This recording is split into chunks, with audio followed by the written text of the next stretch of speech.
Episode 10, Wine, Wombs, and War. The fire was over. Sodom and Gomorrah reduced to ash. Lot escaped the blaze, led by angels to Zoar, but fear still held him. Zoar felt like a trap, so he fled again, to the mountains, ash-stained, heart-heavy, with only his 2 daughters. Lot went up from Zoar and lived in the hills with his 2 daughters, for he was afraid to stay in Zoar. Genesis chapter 19, verse 30. They found a cave. Lot sat in the dark, haunted by the screams, the fire, the pillar of salt that was once his wife. His daughters watched him crumble. They whispered in the shadows. The firstborn said, "Our father is old, and there is not a man on earth to come into us, after the manner of all the earth." Genesis chapter 19, verse 31. The younger nodded, eyes wide with fear. "Let us make our father drink wine, that we may preserve offspring from our father." Genesis chapter 19, verse 32. This was desperation, a twisted logic born of ash and ruin. So they poured the wine, cup after cup, until grief turned to stupor. Lot drank. The firstborn went in. So they made their father drink wine that night. And the firstborn went in and lay with her father. He did not know when she lay down or when she arose. Genesis chapter 19, verse 33. The next night, the same. More wine, more silence, more sin. The younger followed. The cave held their secret, but heaven saw it all. From the ashes of Sodom, 2 sons were born.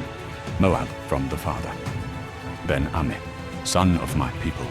Thus both the daughters of Lot became pregnant by their father. Genesis chapter 19, verse 36.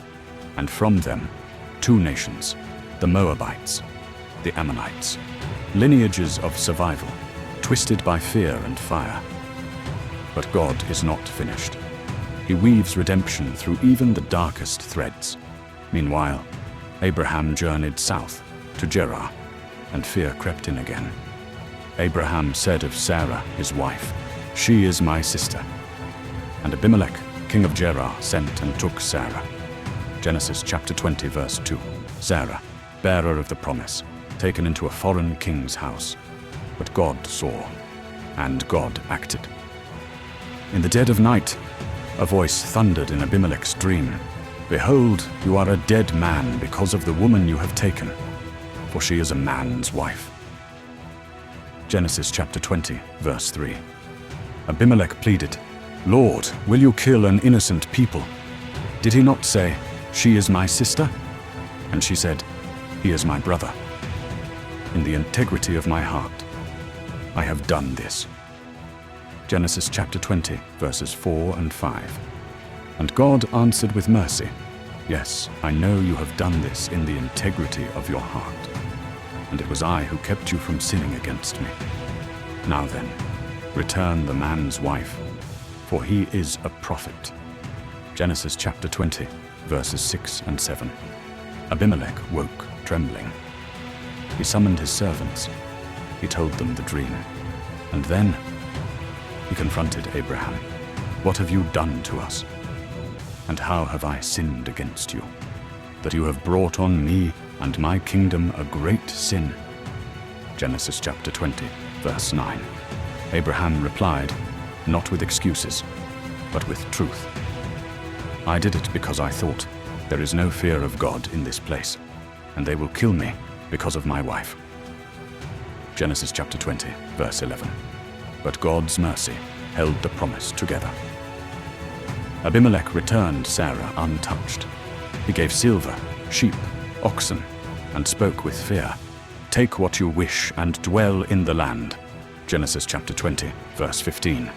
Abraham prayed, and God healed the household, for the Lord had closed all the wombs of the house of Abimelech, because of Sarah, Abraham's wife. Genesis chapter 20, verse 18. Then the miracle. The Lord visited Sarah as he had said, and the Lord did to Sarah as he had promised. And Sarah conceived and bore Abraham a son in his old age, at the time of which God had spoken to him. Genesis chapter 21, verse 1 and 2. They named him Isaac. He laughs. Abraham circumcised his son Isaac when he was 8 days old, as God had commanded him. Genesis chapter 21, verse 4. And Sarah said, "Who would have said to Abraham that Sarah would nurse children? Yet I have borne him a son in his old age." Genesis chapter 21, verse 7. Laughter filled their tent. But the joy didn't last. Ishmael mocked Isaac, and Sarah's heart turned hard. Now Sarah saw the son of Hagar the Egyptian, mocking. Genesis chapter 21, verse 9. She went to Abraham and said, "Drive out this slave woman with her son, for the son of this slave woman shall not be heir with my son Isaac." Genesis chapter 21, verse 10. It broke Abraham. Ishmael was his son, but God spoke again. "Do not be distressed because of the boy. Whatever Sarah says to you, do as she tells you, for through Isaac shall your offspring be named." Genesis chapter 21, verse 12. A fracture was coming, between flesh and promise, between two sons and two nations. In the next episode, a mother and her son are cast out. A boy cries and heaven hears, and Abraham is asked to give everything, to lay the promise on the altar. If you can feel the whisper, like, follow, share it with someone who knows. The garden isn't gone. It's hidden, and the breath is still alive inside you.